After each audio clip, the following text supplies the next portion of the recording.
Hello and welcome to this month's CCAG public meeting. Tensions on the global stage are at their highest for decades, and the relationship between the United States and China is no exception. Political rows have been triggered by a range of issues from geopolitical to so-called spy balloons.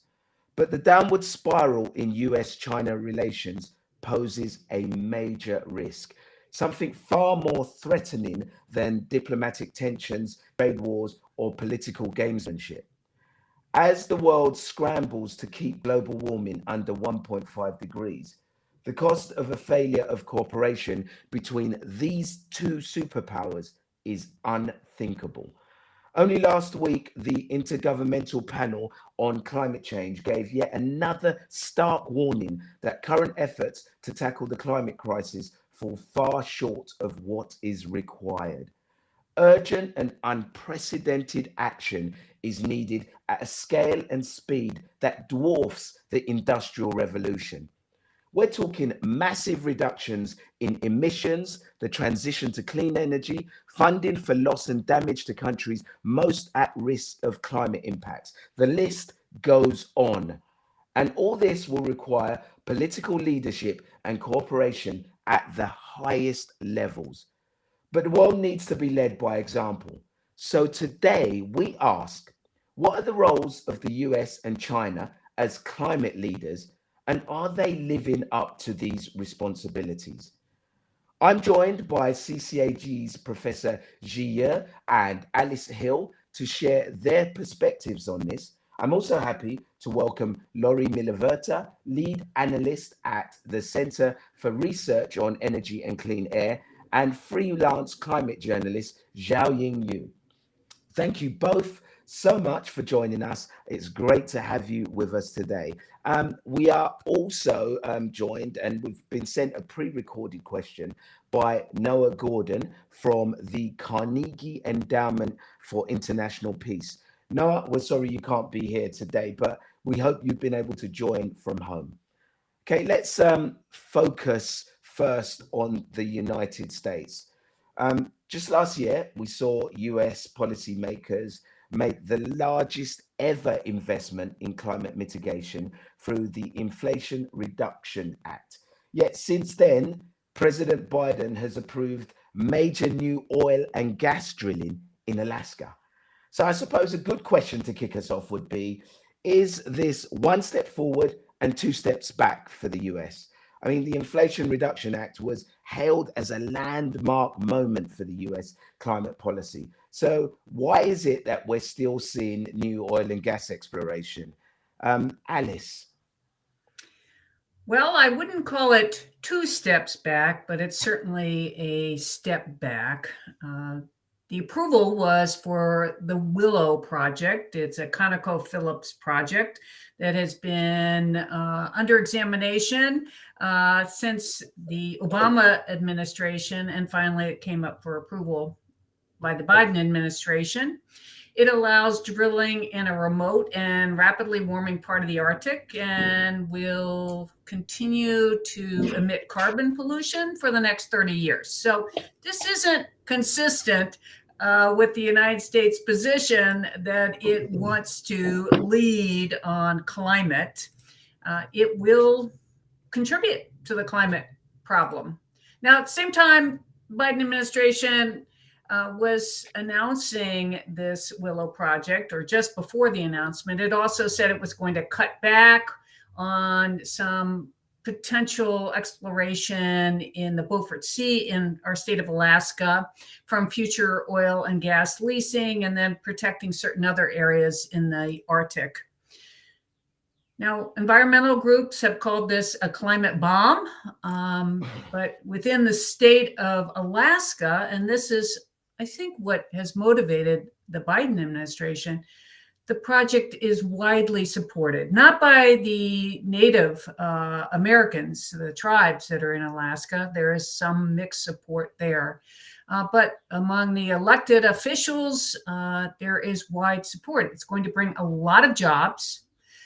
It also will continue to have oil flow through the Alaskan pipeline, which has suffered from a lack of oil, and that's affected the pipeline itself. So they want to get more oil going through there.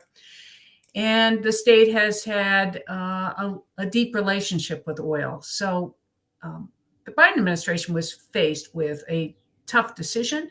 And one of the leading proponents of this is Senator Lisa Murkowski, who has been willing to support climate action, but she also wanted the approval of the Willow Project.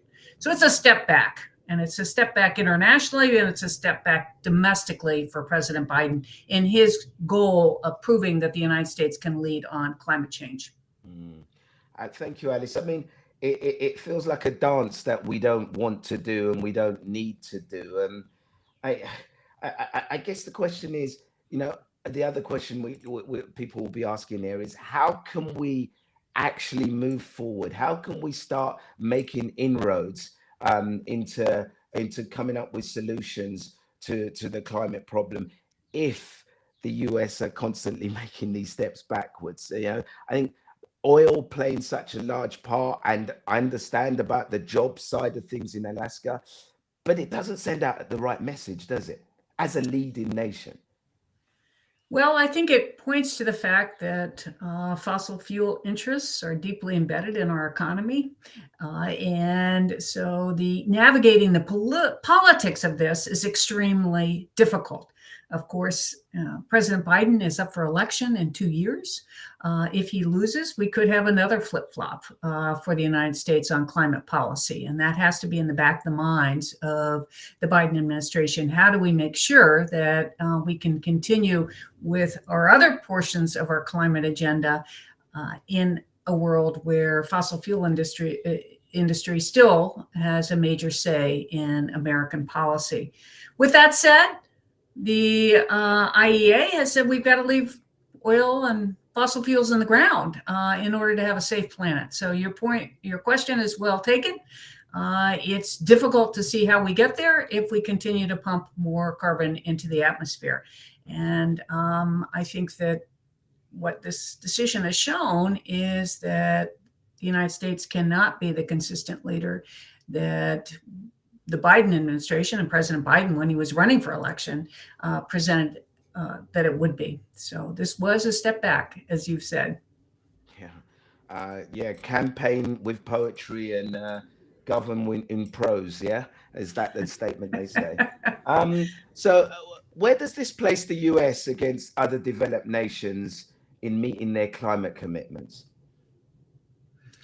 Well, I think the EU has done a remarkable job of driving some further commitments and becoming a leader in this fight to contain heating. The UK, with its climate law, has also shown some leadership, but all of the world needs to do a better job. It's not just the United States. Of course, the United States is the biggest historical emitter, so it has a lot of responsibility here, and it's the second largest emitter now. So there needs to be greater action.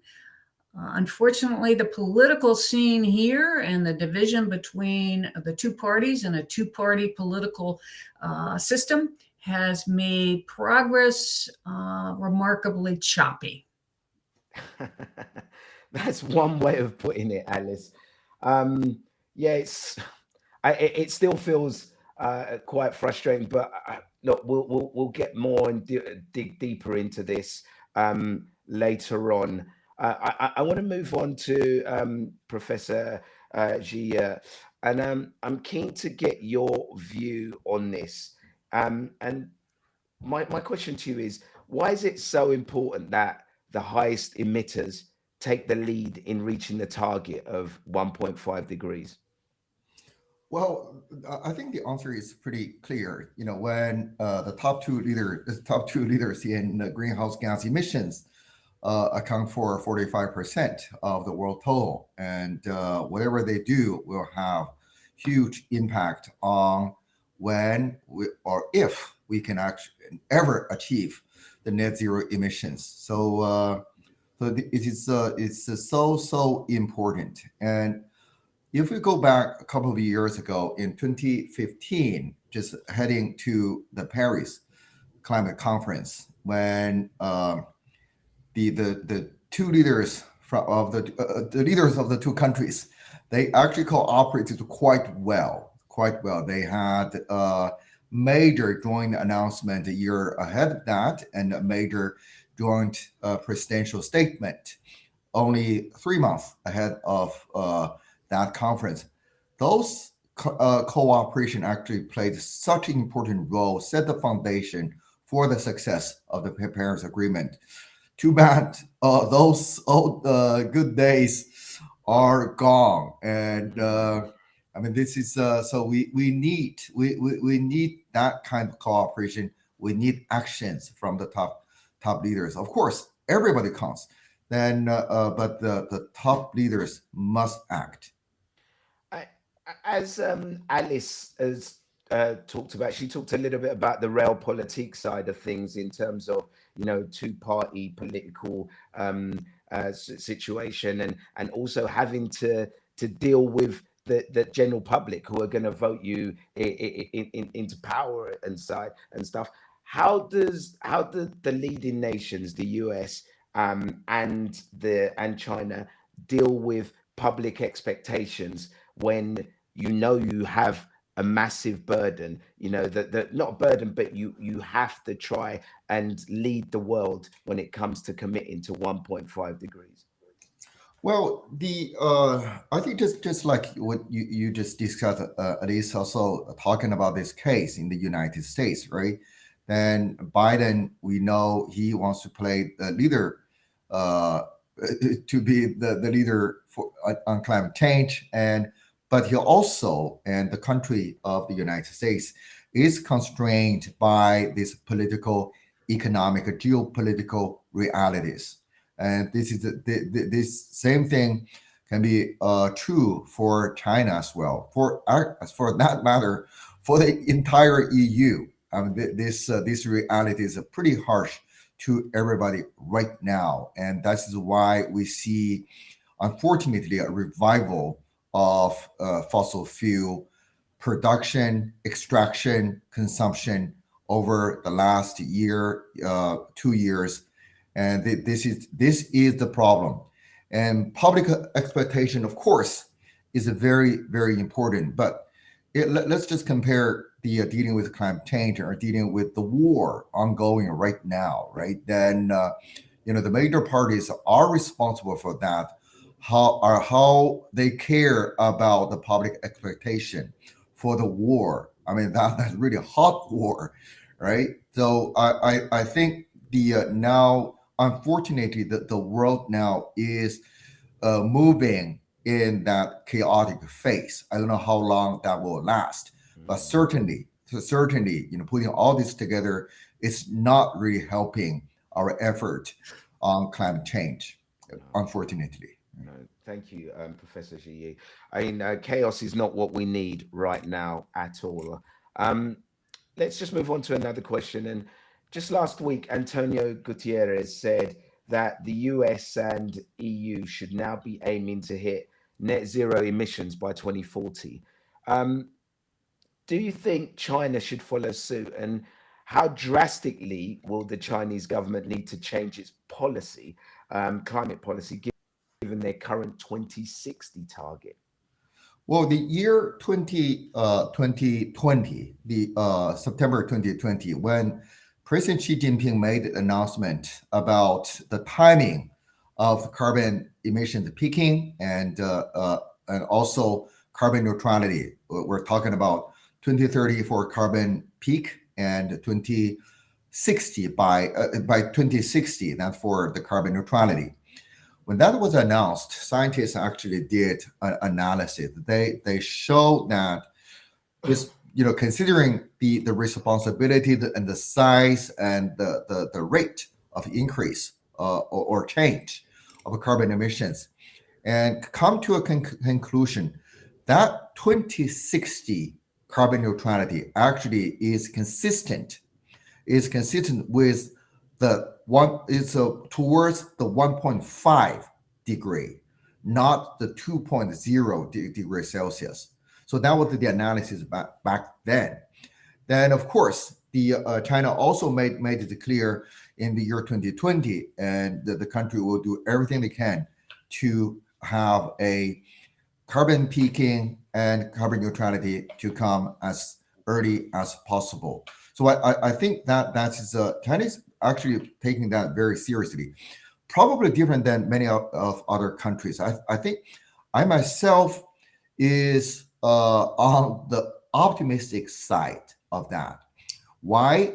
Because I see some of the mechanisms. For instance, some of the economic activities, taking these two examples, solar PV now is lower cost than coal-fired power plant here in China. So there is no economic case to make for coal-fired power plants, even though there are still a lot of interest in building new power plant. But I think that soon they can realize it does not really make economic case.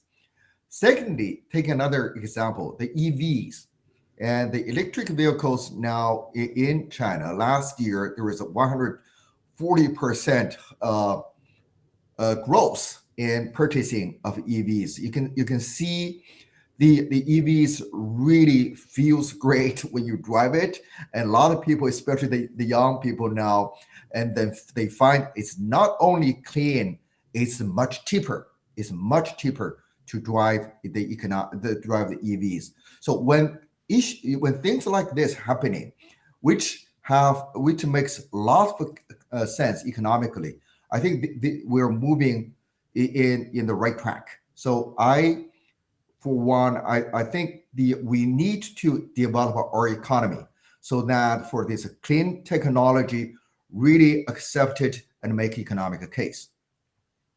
So you don't think 2040 would be a realistic target in the Chinese government's eyes then? No. I didn't really say that. I think I do not expect there is a major change in commitment for now, or in the near future. But I think this is because Chinese government tend to take this international commitment very, very seriously. They make the commitment only if they think they can actually achieve it. So I think that's why we see the government tend to be cautious, making new adjustment to an earlier commitment. Thank you, Professor Ji. And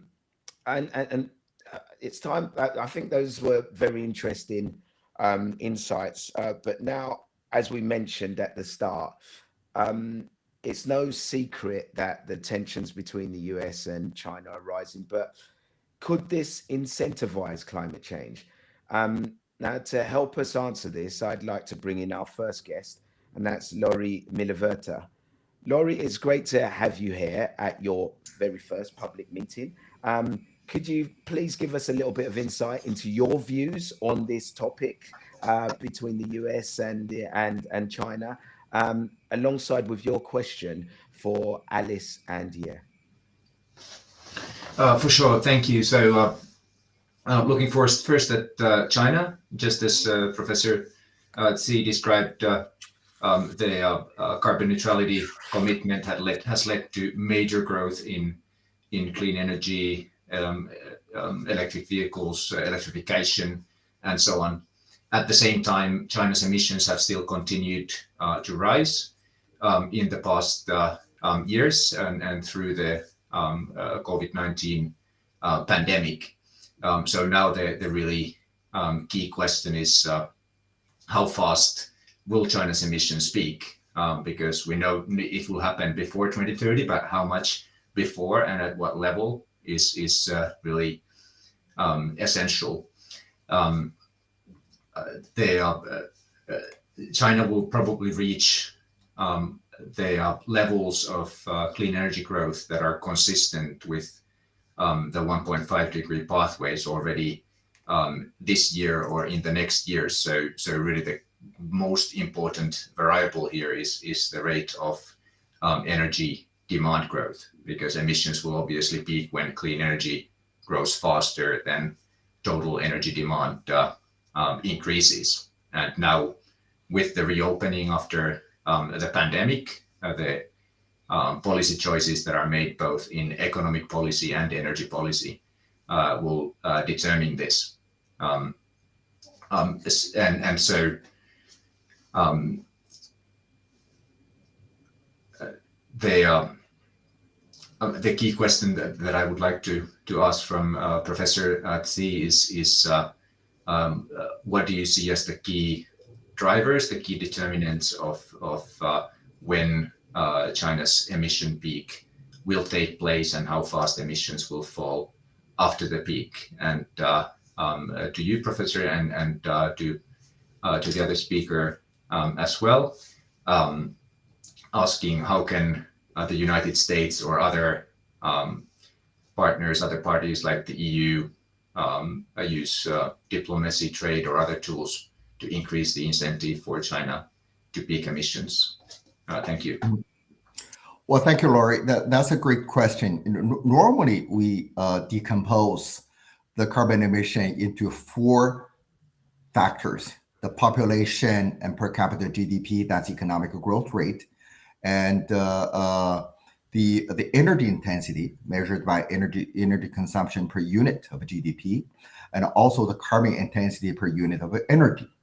So when we look at the four factors, population is actually going down. It's going downward, and a lot of people worry about that.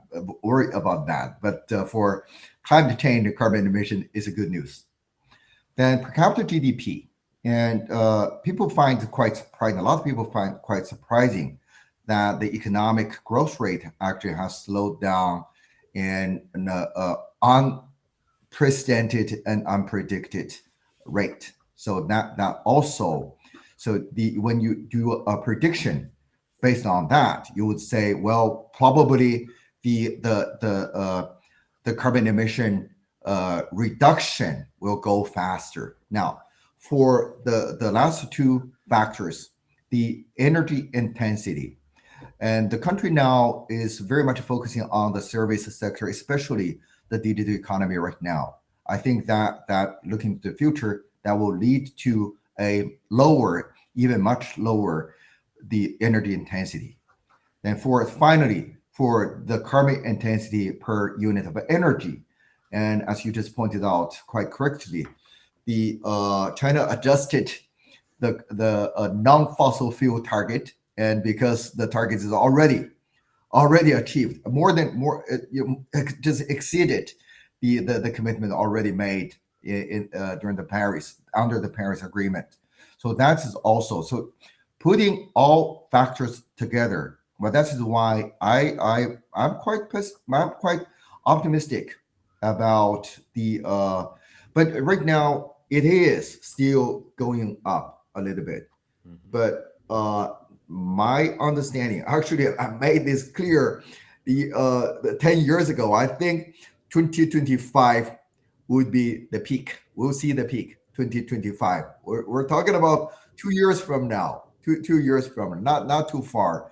Then we'll probably see a plateau, then a little bit of fluctuations before it's just get decreased quickly. After a while, we're talking about 2030. We're talking about 2030 and beyond. Thank you, Professor. Yeah, for that. That was very, very interesting. I also want to go to Alice on that question. I'd like you to pick up there from Laurie's question, which was like, how can the EU and US and other countries increase the incentive for China to peak and decline their emissions as soon as possible? I mean, Professor Yu is talking about 2025, but is there anything else that you think that the EU and the US could be doing, Alice? Well, the United States and the EU's relations with China are strained right now. I will note that they'll probably be further strained because the Taiwanese president arrived in the United States yesterday. And as competition and discord rise between these nations. The question is, has been asked, what can be done? One of the most promising in the immediate future, I think, is the carbon border adjustment mechanism. And in the United States, there is bipartisan, both Republican and Democratic support for this. Obviously, this is an initiative that has been pushed by the EU, and there has been interest in the United States by the Biden administration. The bipartisan support is based, I think, in the Republicans' case, on the fact that this would hurt China, but it would punish those nations, the trade, that are not driving quickly enough to reduce emissions. So that's one thing that I think is in play now and could be helpful. Another way that we can... Alice, could you tell us a little bit about this initiative? Yes, it's essentially that it's a basic trade scheme. It's a tariff. And for example, if you produce steel in a way, which is one of the heaviest emitting industries, in a way that is carbon intensive, then your goods would have a higher tariff on them when they're traded internationally, which means your goods are less attractive compared to steel that is produced with green energy and in ways that is less harmful to the climate. So this is a trade mechanism, but it also gets to another idea that has been in play, which is to essentially create a carbon club, a club of nations that are really committed to acting more quickly and imposing restrictions upon themselves, so that and others, so that they can improve the situation for the climate. So this is one mechanism for doing that, and it has gotten traction. So I would not be surprised if it comes to fruition, because it's so rare in the United States on anything related to climate to see the Democrats and the Republicans be able to agree. So I would say watch this space. And then another area is looking at aid to developing countries to help them get off fossil fuels. The Belt and Road Initiative, which has been a major effort by the Chinese, has stumbled in some countries, and that could create an opportunity for countries interested in helping make sure that the developing world, as they power up, and they do need power, choose clean energy sources and leave their fossil fuels in the ground if possible. And then a third is through debt relief. Of course, China is one of the, I think, the largest bilateral lender in the world, but there is a new approach, which is swapping debt. Many of the countries, by the way, in the developing world are just saddle or have an albatross around their neck, exploding debt after the pandemic that is really undermining their economic viability. So one new development is a swap of debt for conservation, for other climate goals. So reducing that debt load in exchange for improving their climate work to reduce emissions and to choose cleaner energy. So I think there are a lot of ways that we could find to put pressure on China to improve its action. They would also, in some instances, isolate China. But China has the same interest that all countries do. It's very severely impacted by climate change, and it needs to make sure that heating is contained to keep its own population safe, just as the United States, the EU need to do that as well. Thank you, Alice. I mean, there's so much there that I could unpack from both Alice and Professor Xi. Yeah, and that's all your fault, Laurie, for asking such a good question. Thank you so much for joining us today, but I do have to move on. And next, I'm going to hand over to climate journalist Xiaoying Yu. Xiaoying, thank you also for joining us today. And could you please introduce yourself and your experience on today's topic and put your question to our panel? Hello, everyone. My name is Xiaoying. I'm a freelance climate journalist based in London, and I write for a range of publications, including China Dialogue, Semaphore, and Climate Home News. I was previously China editor at Carbon Brief. So thank you for everyone for sharing insights on the topic. I've got a question for both Alice and Professor Qi. So we talked a little bit about the Inflation Reduction Act. So my understanding is part of the Act's aim is to enhance the manufacturing and supply chains of the renewable industry inside the United States. We all know that trade cooperation is an important part of climate cooperation, and the two countries have been talking, holding talks on climate cooperation for some time now. So, for example, the US imports a lot of solar panels from China. So, how has the IRA affected the climate dynamics between the two nations? Does that mean that climate cooperation would need to go hand in hand with competition from now on? Great question, Xiaoying. Professor Xi, would you like to take that one first?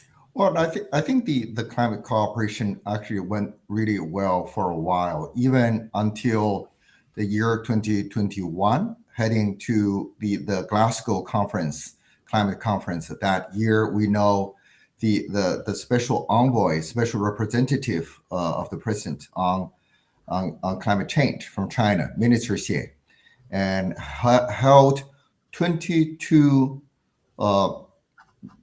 direct conversations, dialogue with John Kerry, the special envoy from the United States. So that's how much we see the cooperation that really needed, and it went really well. Unfortunately, we no longer see that right now, and we see some voices inside both countries, and some of the voices that are not so pro cooperation, then which is quite disappointing. And according to the Secretary of State Blinken, he identified this framework as cooperation, confrontation, and competition. And like Xiaoying said, it's pretty. I mean, that framework is great on its surface, but when it's come to implementation, it's pretty hard, right? That on the one hand, you advocate competition and confrontation. On the other hand, you would really need cooperation. So that the implementation of that framework is really, really, really hard. And Elise just talked about this carbon border tariff, or in the United. I mean, discussing in the Congress right now, and also the CBAM in the EU. And in the past 10 years ago, or even 20 years ago, when we're talking about this, we called them trade barriers, and we mean that is a not very good thing. But now, with these green barriers, and we now treat that as a great thing. You actually have a moral ground for that nowadays.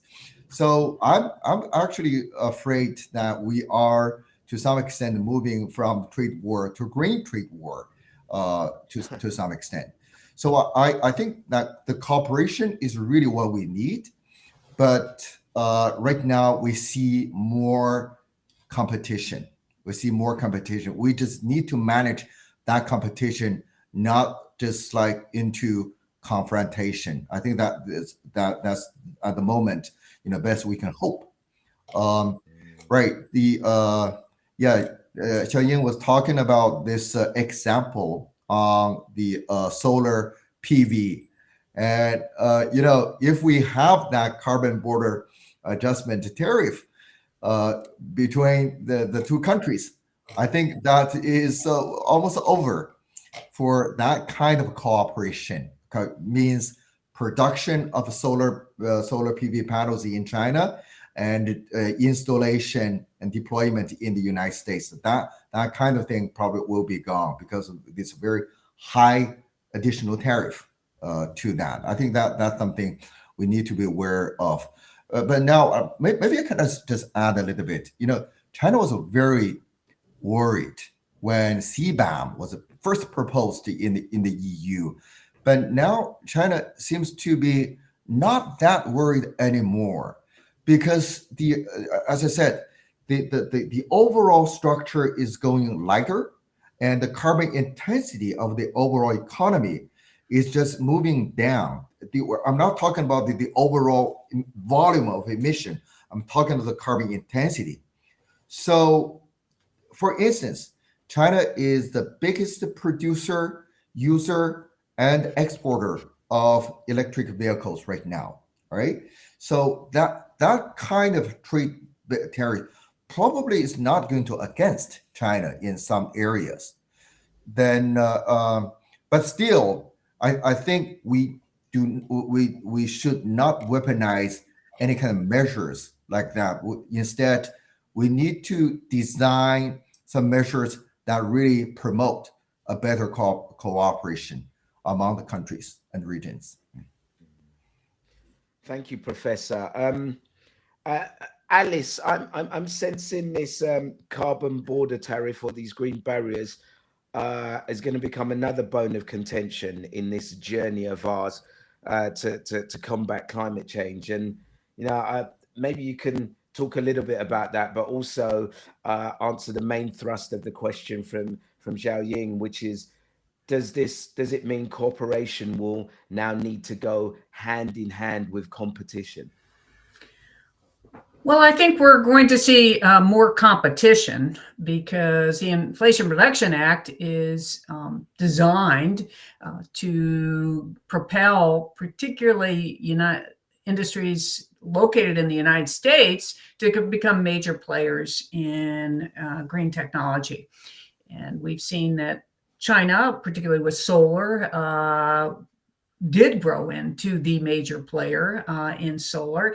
And the Inflation Reduction Act is designed to give a boost to the United States. It's having some interesting fallout with regard to China. For example, in the state of Virginia, the Republican governor rejected a Ford plant for batteries that would have brought thousands of jobs to an economically depressed area simply because he claimed that there was a China connection and he didn't want to empower China. So we are definitely seeing an uptick in the tensions and also political ploy, perhaps, because there is this anti-China sentiment now. And then we've seen the economic realities of this with a fight over tariffs again, but these are tariffs on solar panels. And one of our departments, the Commerce Department, has said that Chinese solar manufacturings were circumventing trade tariffs by routing US-bound solar supplies through Southeast Asian countries. So that was going to be cut off. Now the solar industry has said, wait a minute, you can't do that. We need these panels. We can't meet our climate goals without these panels. So there is an internal political battle going on as to whether those tariffs should remain suspended for 2 years, as President Biden has proposed, or whether they should be put back in place. So the competition gets complex given the different strengths of the countries and what they can bring to the table with green technologies. And of course, there's been tension with the EU with the Inflation Reduction Act because it is so US focused and rewards companies who do business in the United States and bring their manufacturing facilities and money to the United States.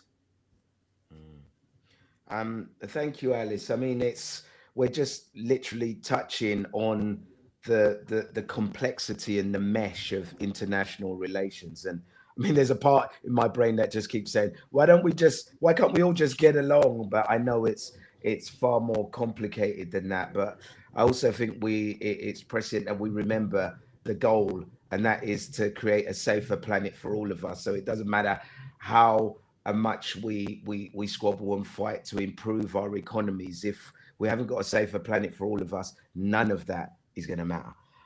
Look, let's move on to our next question and our next guest. But for also, thank you very much to Zhao Ying for that question. It was really good to have you on your first public meeting, and a great question.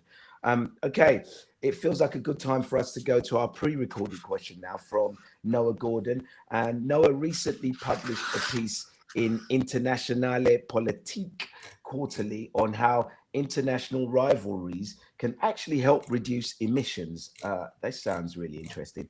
Okay, let's hand it over to Noah.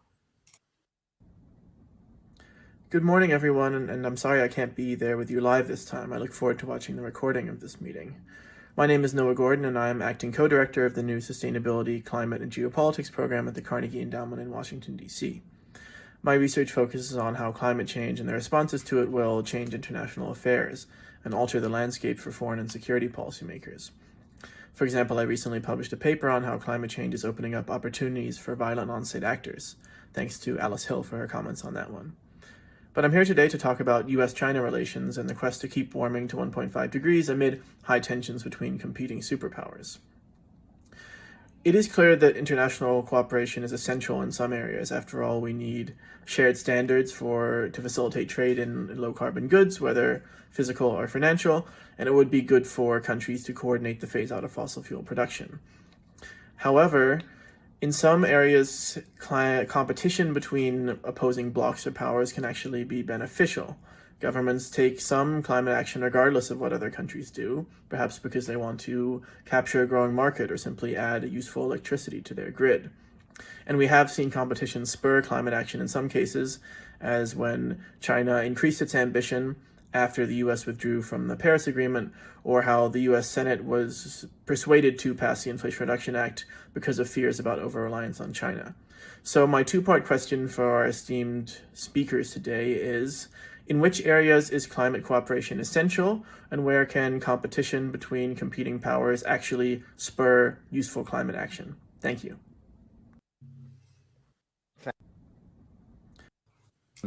Fascinating, actually. I'll be really interested to hear our panel's thoughts on this. So I'll go to you first, Professor Xie. Well, there are some traditional areas really important for cooperation, and the commitment, the ambition on commitment, climate commitment. The second one is on technology, and third one is on finance. And all the three areas are so important if the countries, especially the big ones, can come together and cooperate on that. But we also know that is very, very hard. It has been hard ever since 1992 when we had this UNFCCC thing. It's not easy. And the technology part is also played. I think Noah made a very good point. At this moment, every country is trying to compete for this advantage in technology. And I think that was also the strategy for China as well in the clean technology ever since 20 years ago, when the first legislation on renewable energy law was made, and that was made very clear. And China actually put in a lot of resources on that, taking the EV, for example, a lot of the subsidies in that area, a lot of subsidies on solar PV as well. I think that kind of competition can be beneficial, But as I said, at the same time, if we can work together, then that can probably even accelerate the development of the technology. And the solar PV that, as we know, in China is developed, is taking the technology from Germany, Europe, from the United States, as when also. So that kind of cooperation actually played an extremely important role. And at a certain stage, and I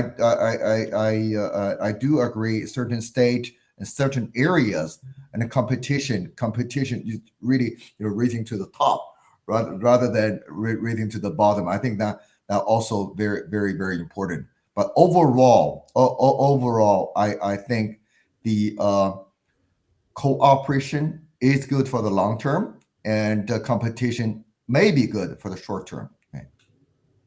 Within Thank you, Professor. Thank you, Professor. Alice, let's hear your thoughts on this. Where can competition between competing powers spur useful climate change? Well, I think it's a great question, and a great question from Noah. I agree with the professor that competition over technology can be helpful. We need technological solutions.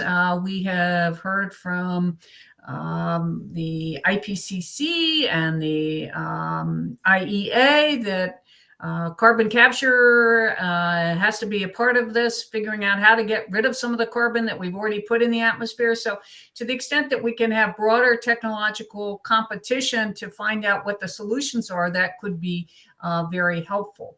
Unfortunately, right now, we seem to be more in a tit for tat relationship with Beijing revising its export-import guidelines to restrict the export of certain solar equipment, not the panels.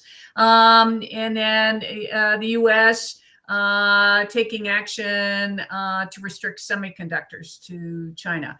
So the lack of cooperation there, I think, can be understood from a geopolitical sense in protecting their own industries, but it is harmful to our greater goals of cutting emissions and containing warming. So as we go forward, an area where I think cooperation would be extremely helpful and extremely important is on this issue of loss and damage. One of the things that's becoming very clear is that climate change poses national security risks. We're going to have millions of people suffering from food insecurity, water insecurity, and as Secretary General Antonio Guterres said, people on the move in biblical proportions. And that is highly destabilizing to the globe. So to the extent that countries can rally, and I think it's important that China be a part of this, to assist other nations. The United States has a big responsibility as the historically largest emitter, but China has a big responsibility as by far the largest current emitter and anticipated to be even a larger emitter for some time. So finding ways to help other nations deal with their climate threats and invest in clean technology is crucial to ensure that there's a peaceful world going forward. Thank you, Alice. You strayed into a topic which I think we're going to go more in depth on in the future on our CCAG panels in terms of loss and damage, and I think it's another really, really important topic. But listen, thank you to both of you, Professor Xi, and also to Alice, and again to Noah for such an insightful question. And with that, I'm afraid I have to draw today's meeting to an end. As always, a huge thank you to our guests who have sent in their questions today, and of course to Professor Xi and Alice Hill. It's been a very, very insightful session today. So thank you to everyone for taking part and to everyone at home for tuning in. So until next time, stay safe, goodbye, and take care. Thank you. Thank you.